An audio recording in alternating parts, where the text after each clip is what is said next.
For example, let's say I go on an appointment, and what do I have to do when I go on an appointment? I have to stop calling, right?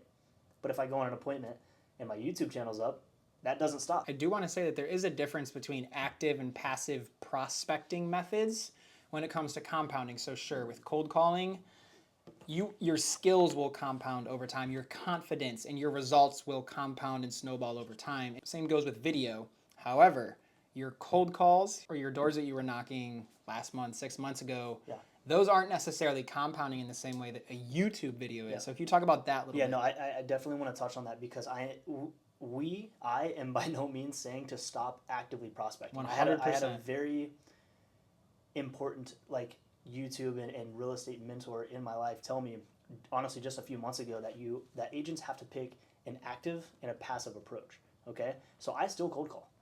I'm in the trenches. I'm cold calling. I have an entire like environment around me that is also doing that with me that fires me up. But you better believe that I'm also making videos in the background. I am actively prospecting, and I am putting stuff out there that is going to passively prospect for me over time.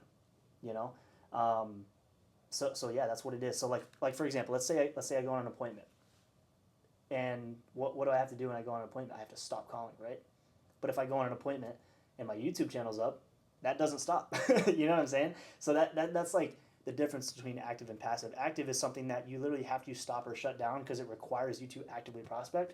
Passive prospecting, or a passive way of generating business, or maybe not even like business, but just exposure and brand identity, brand equity, things like that.